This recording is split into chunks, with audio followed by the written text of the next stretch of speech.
நம்மை சுற்றிலும் அமைதி நிலவட்டும். உலகம் முழுவதும் அமைதி நிலவட்டும். அமைதி, அமைதி, அமைதி. தவத்தினை நிறைவு செய்வோம். கைகள் இரண்டையும் பிரித்து ஓசையின்றி இரண்டு உள்ளங்கைகளையும் தேய்த்து இரண்டு உள்ளங்கைகளையும் கண்களில் வைத்து சிறிது நேரம் கவனிப்போம்.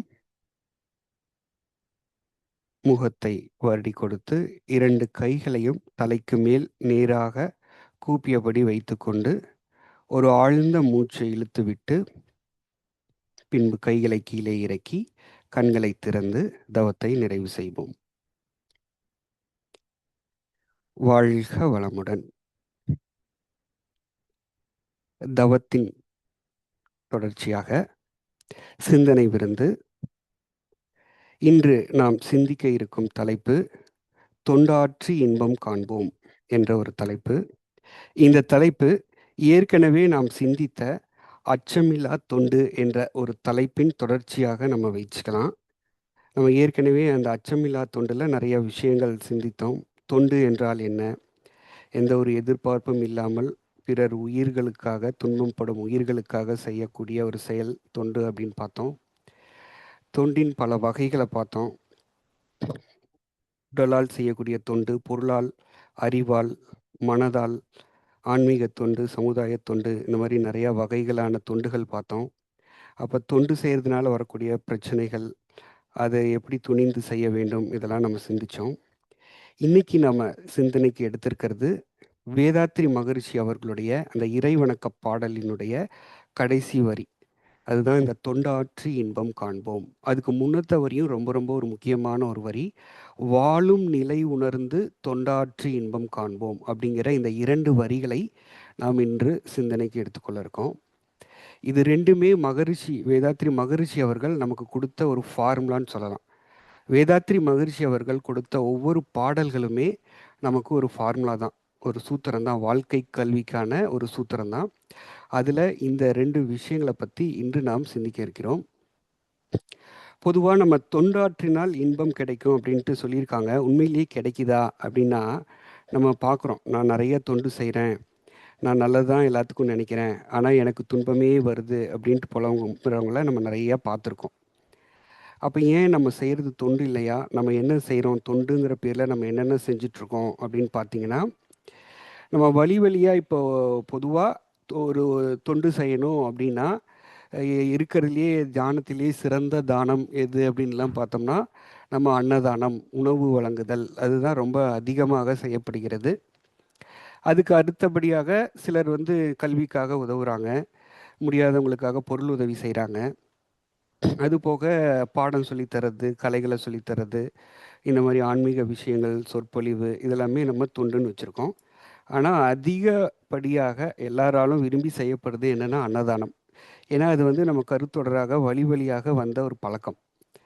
இப்போ நம்ம முன்னோர் காலத்திலிருந்தே இந்த பழக்கம் இருக்குது. கோயில்களில் அன்னதானம் செய்கிறது, அந்த பழக்கம் எப்படி வந்தது அப்படின்னு பார்த்தோம்னா, அந்த காலத்துலலாம் ஒரு கோயிலுக்கு போகணும், ஒரு புனித தலத்துக்கு போகணுன்னா ரொம்ப தூரம் பயணம், நீண்ட நேரம் போக்குவரத்து வசதியெல்லாம் இல்லாத காலம். ஒரு 500 இப்போ பழனி பாத யாத்திரையெல்லாம் பார்த்திங்கன்னா 400 ஆண்டுகள் 500 ஆண்டுகளாக அதெல்லாம் போகிற மாதிரி சொல்கிறாங்க. அப்போ 500 வருஷத்துக்கு முன்னாடியெல்லாம் இந்த மாதிரி டிரான்ஸ்போர்ட்டேஷன் வசதியோ, எங்கே போனாலும் சாப்பிடக்கூடிய மாதிரியான ரெஸ்டாரண்ட்டுகளோ அப்போ இருந்திருக்காது. அப்போ எல்லாரும் சேர்ந்து பாத யாத்திரையாக தான் ஒவ்வொரு புனித தலங்களுக்கும் அவங்க பயணம் பண்ணியிருப்பாங்க. அப்படி போகும் பொழுது வழியில் உணவுக்காக கஷ்டப்படுவாங்கங்கிறதுக்காக அங்கே இருந்த மக்கள்லாம் அவங்களுக்கு உணவு செய்து உதவியிருப்பாங்க. அப்புறம் சத்திரங்கள் மாதிரி அமைச்சு அந்த சத்திரங்களில் தங்கிக்கோங்க, இந்த உணவு சாப்பிட்டுக்கோங்க அப்படின்னு சொல்லிட்டு அந்த ஒரு பழக்கம் இருந்தது. அது அப்போ உள்ள முன்னோர்கள் வாழ்ந்த நிலை. இப்போ நாம் வாழக்கூடிய நிலை அப்படி இருக்கா அப்படின்னு பார்த்தா இதெல்லாம் நம்ம சிந்திக்க வேண்டிய ஒரு விஷயம்.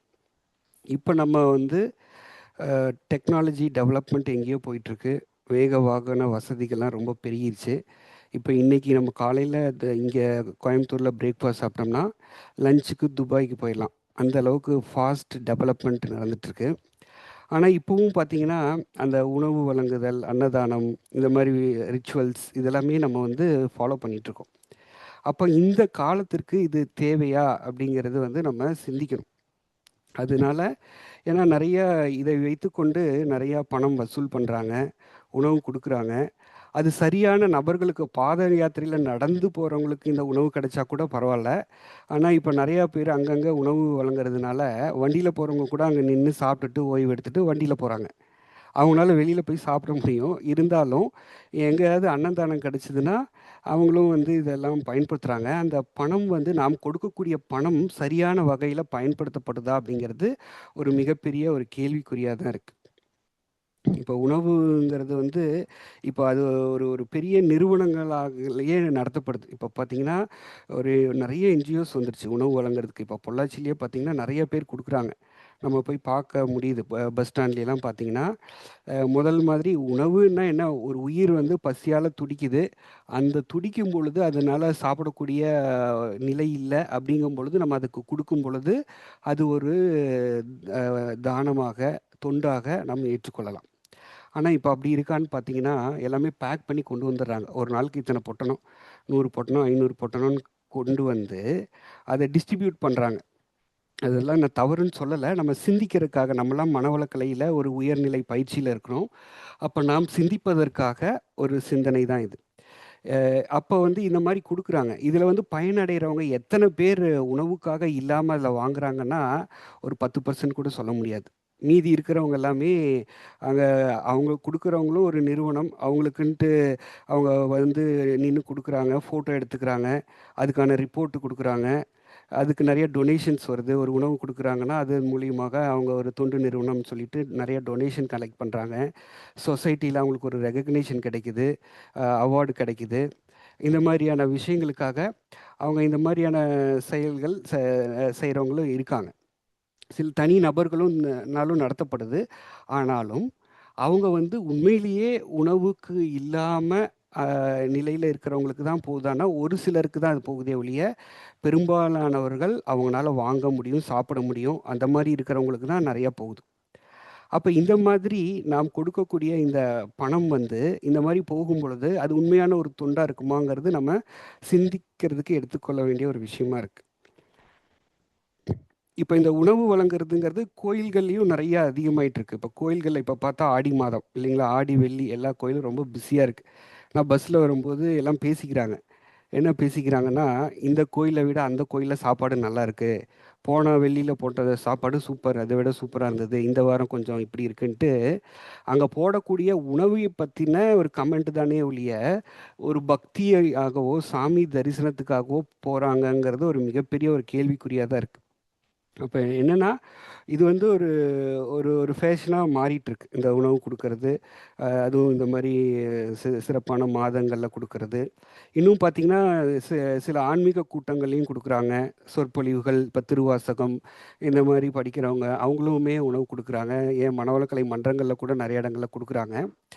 இப்ப ஏன்னா, மக்கள் வந்து இந்த மாரி குடுக்கும் பொழுது, உண்மை இப்போ எதற்காக கூட்டம் வருதுன்னு பார்த்தீங்கன்னா, உணவுக்கு தான் நெறைய வருதே ஒழிய, அங்க குடுக்கக்கூடிய சிந்தனைய கேட்கறதுக்காகவோ, அல்லது சாமி தரிசனத்துக்காகவோ வர்ற கூட்டம்ங்கிறது ஒரு 10% தான். 90% வந்து உணவுக்காக வராங்க.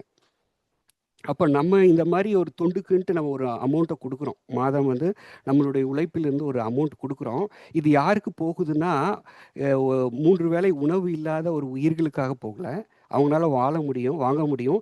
இருந்தாலும் அவங்க வந்து இத சாப்பிடுறதுக்காக வராங்க.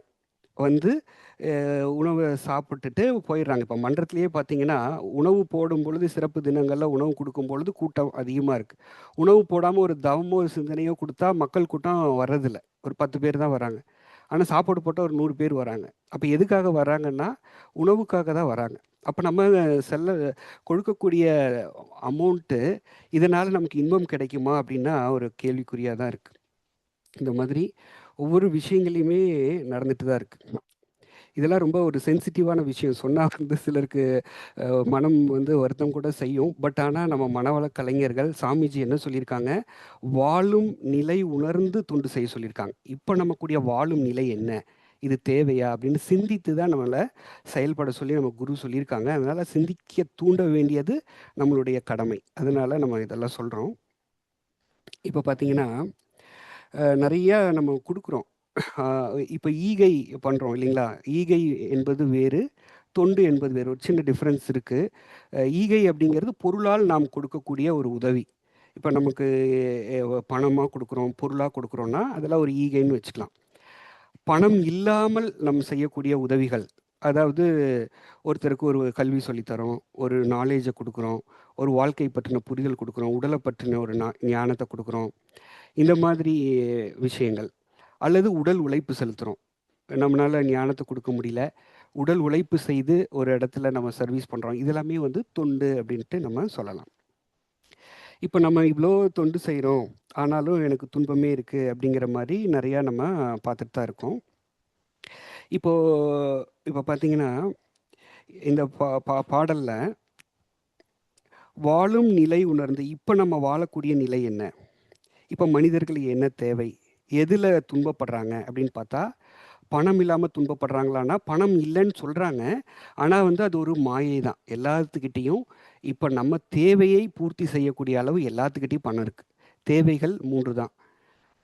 உணவு தர நீருக்கான தேவை, தட்பவெப்ப சூழலுக்கான தேவைகள், அதை பூர்த்தி செய்து கொள்ள தேவைகள், உடல் கழிவுப் பொருட்களின் உந்துவேகத்திற்கான தேவைகள் அப்படின்ட்டு இந்த 3 தேவைகள் தான் நமக்கு முக்கியமான ஒரு தேவைகளாக இருக்கு. இந்த 3 தேவைகளை பூர்த்தி செய்ய முடியாத மனிதன் இருக்கிறானா அப்படின்னு பார்த்தீங்கன்னா, நம்ம ஒரு விரல் விட்டு எண்ணிறலாம். அந்த அளவுக்கு தான் இருக்காங்க. ஆனா எல்லாருமே பொருளாதார வறுமையில தான் இருக்காங்க. அதெல்லாம் செயற்கை தேவை. நெறைய வச்சிருப்பாங்க அவங்க. இப்போ யார் அதிகமான கடன்ல இருக்காங்கன்னு பார்த்தா, யார் அதிகமா சம்பாதிக்கிறாங்களோ அவங்க தான் கடன்ல இருப்பாங்க. மாதம் வந்து ரூ. 10,000 ரூ. 20,000 சம்பாதிக்கிறவங்களுக்கு பெரிய கடன் இருக்காது. ஆனா மாதம் 1,00,000 ரூ. 2,00,000 சம்பாதிக்கிறாங்கன்னா, அவங்க நெறைய கடன்ல இஎம்ஐல வாங்கி வச்சிருப்பாங்க. ஹவுசிங் லோன், கார் லோனு, அந்த லோன், இந்த லோன், கிரெடிட் கார்டு ஒரு 4 கிரெடிட் கார்டு வச்சிருப்பாங்க. பார்த்தா அந்த வறுமையில இருப்பாங்க. அதெல்லாம் அந்த அறியாமை என்ற ஒரு க இது வந்து நெறையா படித்தவங்க கிட்டயும் இருக்கு, படிக்காதவங்க கிட்டயும் இருக்கு. இதுதான் இப்ப வந்து ஒரு வறுமையாக இருக்கு. இந்த ஒரு கல்வி தான் நமக்கு குடுக்கணும். அத விட்டுட்டு நம்ம ஒருத்தர படிக்க வைக்கிறோம். இப்ப படிக்கிறத சொல்லி தர்றதுக்குன்னே நெறைய நிறுவனங்கள் வந்துருச்சு. இப்ப இப்ப இந்த மாரி அ சமூக சேவை செய்யக்கூடிய நிறுவனங்கள் வந்து கல்வி நிறுவனங்களையும் நடத்துறாங்க.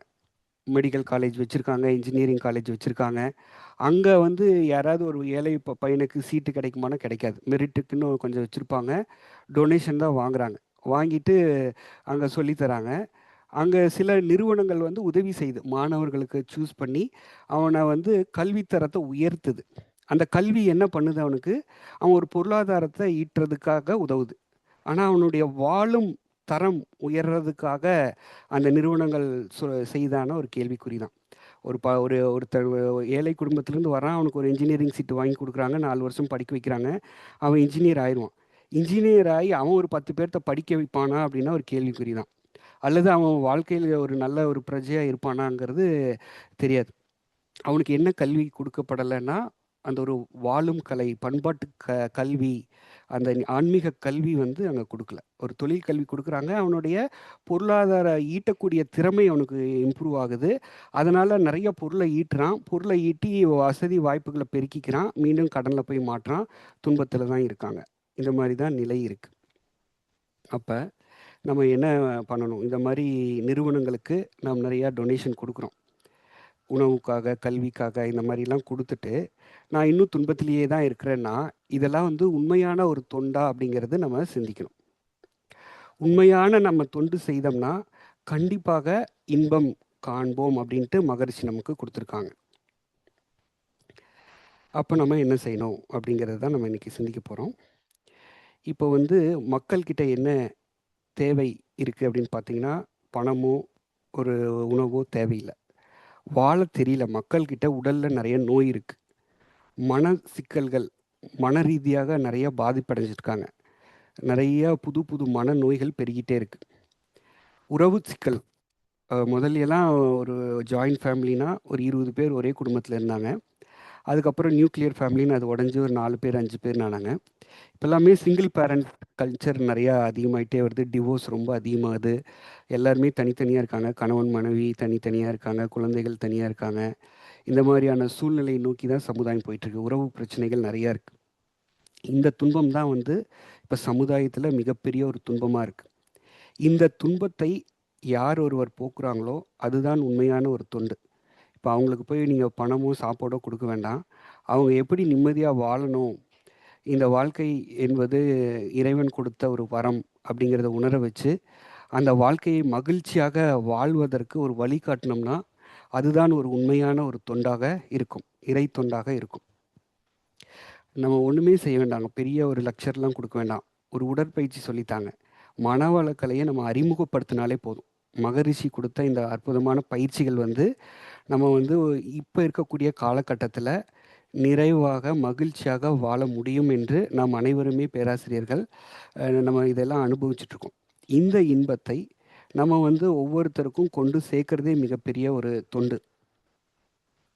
அப்போ உடல்ல ஒருத்தர் பிரச்சனையா இருக்காரா? அவருக்கு ஏதாவது ஒரு சிறப்பு பயிற்சியோ, ஒரு ஒரு வைத்தியமோ, ஒரு உணவு முறையோ தெரிஞ்சுச்சுன்னா, நம்ம அத அவங்களுக்கு சொல்லலாம். மனம் பக்குவ நிலையை அடையறக்கு தியானம் செய்ய சொல்லி அவங்கள பழக்கி, முடிஞ்சா நம்மளே அவங்களுக்கு தீட்சைலாம் குடுத்து, அவங்க உயிர உணரச் செய்துட்டோம்னா, அந்த உயிர் உணர்வுக்கு வந்துட்டாங்கன்னா, அந்த உடல் உணர்வுலேருந்து விடுபட்டுட்டாங்கன்னா, அவங்க வந்து எல்லா துன்பத்திலிருந்தும் அவங்க மீண்டலாம். இப்ப பசி என்பது ஒரு துன்பம். அந்த துன்பத்துக்காக நம்ம குடுக்கறத விட, எல்லா துன்பங்களுக்கும் எது காரணமோ அந்த மூலத்த நம்ம அவங்களுக்கு உணர்த்திட்டோம்னா, அத அவங்க புடிச்சுட்டாங்கன்னா, துன்பம் இல்லாமல் அவங்கனால வாழ முடியும். அதுக்கப்புறம் இந்த ஒவ்வொரு பயிற்சிகள் பத்தி நம்ம சொல்லி, அகத்தாய்வு பயிற்சிகள், ஒவ்வொரு பயிற்சிகளையும் சொல்லி அவங்கள கொஞ்சம் மோட்டிவேட் பண்ணி, நம்ம அவங்கள அடுத்தடுத்த நிலைகளுக்கு நம்ம கொண்டு வந்துட்டோம்னா, அவர்கள் வந்து நிரந்தரமாக ஒரு இன்பத்தோடு மக்கள் வாழ முடியும். நம்ம என்ன இந்த சமுதாயத்துக்கு குடுக்குறோமோ, அதுதான் நமக்கு திரும்ப கிடைக்கும். நம்ம அடுத்தவர்கள் இன்பமாக வாழ வேண்டும் என்று நிறைய விஷயங்கள் செய்யும் பொழுது, அந்த இன்பம் தான் நமக்கு திரும்ப கிடைக்கும். அதுக்கப்புறம் ஒரு பழமொழி சொல்லுவாங்க. ஒருத்தனுக்கு வந்து மீன் குடுக்கறத விட, ஒரு உணவு குடுக்கறத விட, அந்த மீன் பிடிக்க கத்துக் குடுக்கறது ரொம்ப ரொம்ப முக்கியம் அப்படின்னு சொல்லுவாங்க. ஏன்னா, அந்த ஒரு உணவு குடுத்தா அவனுக்கு அந்த ஒரு வேள தான். நாளைக்கும் அவனுக்கு பசி வரும். நாளைக்கு நம்ம இருப்போமான்னு தெரியாது. ஆனால், அந்த மீன் எப்படி பிடிக்கிறது அல்லது உணவு எப்படி உற்பத்தி செய்றது அப்படிங்கிற ஒரு ஒரு நுணுக்கத்த நம்ம குடுத்துட்டோம்னா, அவன் வாழ்க்கை முழுவதும் அவனுக்கு எந்த பிரச்சனையும் இல்லாம இருக்க முடியும். அதே மாரி ஒரு சின்ன இன்பம், அந்த டேக்கு மட்டும் ஒரு இன்பத்த குடுத்து அவங்கள மகிழ்விக்காம, வருடம் முழுவதும், ஆண்டு முழுவதும், பிறவி முழுவதும் அவங்க இன்பமாக வாழ என்ன வழி அப்படிங்கிற ஒரு நாலேட்ஜ மட்டும் நம்ம அந்த நபர்களுக்கு நம்ம ட்ரான்ஸ்ஃபார்ம் பண்ணிட்டோம்னா, அவங்க வந்து நம்மள நெனச்சுட்டு இருப்பாங்க, வாழ்த்திட்டே இருப்பாங்க. இதெல்லாம் வந்து நம்ம ஒவ்வொரு மனவளக்கலை அ அன்பர்களும், பேராசிரியர்களும் அனுபவித்திருப்பாங்க நெறையா. நம்ம போய் நெறையா கிளாஸ் எடுத்துட்டு வந்திருப்போம். எடுக்கும் பொழுது நம்மை அறியாமயே சில வார்த்தைகள்லாம் நம்ம இதிலேருந்து வரும். சிலருக்கு நெறைய மாற்றங்கள் கூட ஏற்பட்டிருக்கும். அவங்கலாம் இன்னும் நம்மள மறக்க மாட்டாங்க. அப்பப்போ கூப்பிட்டு பேசுவாங்க, நெனச்சுட்டே இருப்பாங்க. இந்த மாதிரி வாழ்த்து அலைகள் வந்து நம்மளை நோக்கி வந்துட்டே இருக்கும். அப்படி வர வர வர என்னாகும், நமக்குள்ள எப்படி இன்பம் கிடைக்கும்னா, ஒரு ஹாப்பி ஹார்மோன்ஸ் சொல்லுவாங்க இல்லைங்களா? ஒரு 4 ஹார்மோன்ஸ். அது வந்து தொண்டில தான் அந்த 4 ஹார்மோன்ஸும் இயல்பா சுரக்கும். அந்த டோப்பமைன் அப்படிங்கிறது ஒரு ரிவார்ட் கெமிக்கல் அப்படிங்கிறாங்க. இப்ப நம்ம ஏதாவது ஒரு ஒரு விஷயம் பண்றோம் அப்படின்னா, ஒரு அக்கம்ப்ளிஷ்மென்ட் முடிச்சதுன்னா, அந்த டோப்பமைன் வந்து சுரக்கும். அப்ப இந்த மாரி நீங்க ஒரு நபர மாத்திட்டீங்க, அல்லது அவர் துன்பத்திலிருந்து அவர மீட்ருக்கீங்க அப்படிங்கிற ஒரு உணர்வு உங்க மூளைக்கு வரும்பொழுது, இயல்பாக இந்த டோப்பமைன் வந்து சுரக்கும். அதுக்கப்புறம் இந்த செரட்டோனின் அப்படிங்கிறது ஒரு மூட் ஸ்டெபிலைசர். நம்ம எப்பவுமே இந்த டிப்ரஷனுக்கெல்லாம் போக வாய்ப்பே இல்ல. தொண்டு செய்றவங்கள் வந்து ஒரு ஹேப்பியான மனநிலையிலேயே தான் இருப்பாங்க. அப்புறம் என்டார்ஃபின் அப்படிங்கிறது நமக்கு ஒரு நேச்சுரல் பெயின் கில்லர்ன்னு சொல்றாங்க. அது வந்து நமக்கு நல்லா இந்த ஹாப்பி ஹார்மோன் இந்த விஷயங்கள்ல தொண்டு செய்யும் பொழுது நல்லா சுரக்கும். குறிப்பாக ஆக்ஸிடோசின் அப்படிங்கிற ஒரு ஹார்மோன் இப்ப நெறைய சுரக்கிறதே இல்லங்கிற மாரி சொல்றாங்க. அது வந்து ஒரு லவ் ஹார்மோன். பிறர் வந்து உங்க மேல அன்பு செலுத்தினா தான் அது சுரக்கும். இப்ப நம்ம மேல அன்பு செலுத்துறதுக்கு யாருமே இல்லன்னு தான் எல்லாரும் ஏங்கிட்டு இருக்காங்க. அப்போ அனைவருனாலும் நம்ம நேசிக்கப்படணும் அப்படின்னா நம்ம இந்த தொண்டு செய்யணும். இந்த இறை தொண்டு, இந்த வேதாத்திரிய தொண்டு செய்யும் பொழுது நமக்கு அதிகமான ஆக்சிடோசின் சுரக்கும்.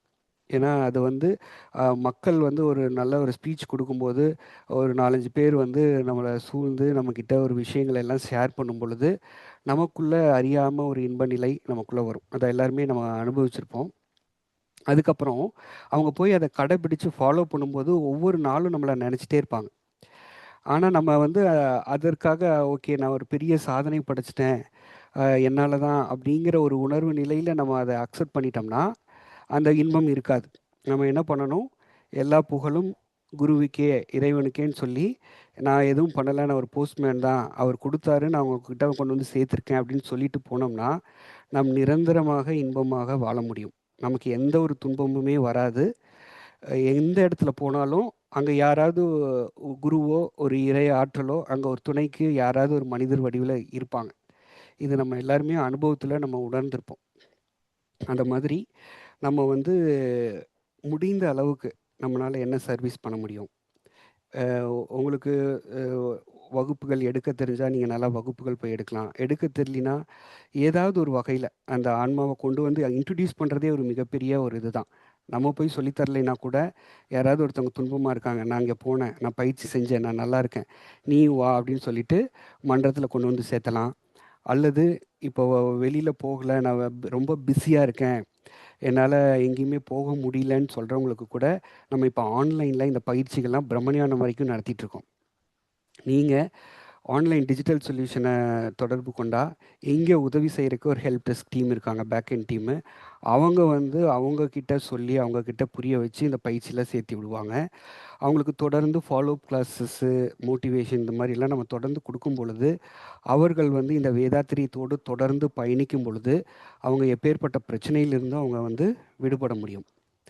அப்படி நம்மால் முடிந்த இந்த தொண்டினை இந்த உலக மக்கள் இன்பமாக வாழ வேண்டும் என்ற ஒரு நோக்கத்தோடு எந்த ஒரு எதிர்பார்ப்பும் இல்லாமல் அந்த நிஷ்காமிய கர்மத்தோடு தொண்டாற்றும் பொழுது நிச்சயமாக நாம் அனைவரும் இன்பமாக வாழ்வோம் என்று சொல்லி இந்த ஒரு வாய்ப்பை அளித்த WCSC டிஜிட்டல் சொல்யூஷன் டீமிற்கும் இந்த நிகழ்ச்சியினுடைய ஒருங்கமைப்பாளர்கள் அனைவருக்கும் என்னுடைய நன்றியை தெரிவித்து இந்த உரையை நிறைவு செய்கிறேன். வாழ்க வளமுடன்.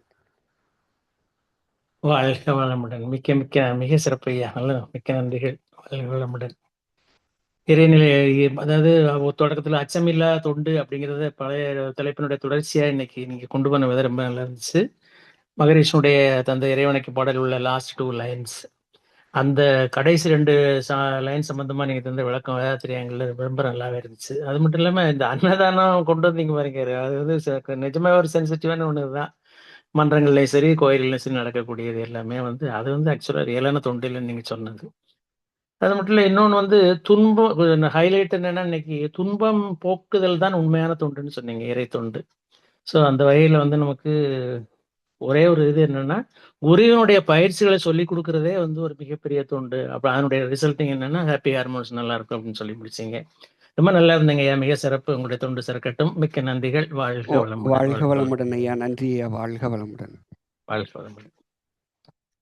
சான்றோர் பெருமக்களே, இப்பொழுது நமக்கு ஆற்றல் மிக்க ஒரு நித்தியானந்த தவத்தையும்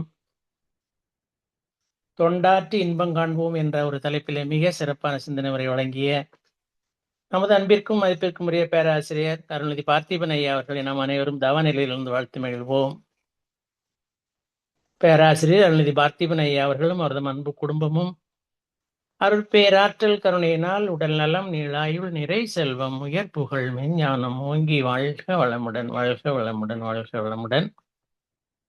அதுபோல இன்றைய மிக ஒரு அருமையான ஒரு நிகழ்விலே கலந்து கொண்ட அன்பர்கள், பின்புலத்தில் இருந்து தொண்டாற்றும் அன்பு உள்ளங்கள் மற்றும் வழிநடத்தும் ஆசிரியர்கள் அனைவரும் அவர்தம் அன்பு குடும்பங்களும் அருட்பேராற்றல் கருணையினால் உடல் நலம், நீளாயுள், நிறை செல்வம், உயர் புகழ், மெய்ஞானம் ஓங்கி வாழ்க வளமுடன், வாழ்க வளமுடன், வாழ்க வளமுடன். இன்றைய நிகழ்ச்சி நிறைவு பகுதியாக உலக நல வாழ்த்து. உலகமெல்லாம் பருவமழை ஒத்தபடி பெய்யட்டும், உழவரெல்லாம் தானியத்தை ஒப்புடனே பெருக்கட்டும், பல தொழில்கள் புரிகின்ற பாட்டாளி உயரட்டும், பகுத்துணர்வில் தொகுத்துணர்வு பண்பாட்டை உயர்த்தட்டும், கலகங்கள் போட்டி வகை கடந்து ஆட்சி நடக்கட்டும். கல்லாமை கடன் வறுமை களங்கங்கள் மறையட்டும். நல வாழ்வை அளிக்கும்மை ஞான ஒளி வீசட்டும். நம் கடமை அறவாழ்வின் நாட்டத்தே சிறக்கட்டும். நம் கடமை அறவாழ்வின் நாட்டத்தே சிறக்கட்டும். நம் கடமை அறவாழ்வின் நாட்டத்தே சிறக்கட்டும். வாழ்க வையகம், வாழ்க வையகம், வாழ்க வளமுடன். வாழ்த்திய அனைத்து நல்ல உள்ளங்களுக்கும் மனமார்ந்த நன்றிகள். மன மகிழ்வோடு இப்பொழுது இந்த நிகழ்வினை நிறைவு செய்து கொள்வோம். மீண்டும் மாலை இதே ஐடி இதே பாஸ்கோடில் 6:30 மணி அளவில் இணைந்து கொள்வோம். வாழ்க வளமுடன். அனைவருக்கும் நன்றிகள். வாழ்க வளமுடன்.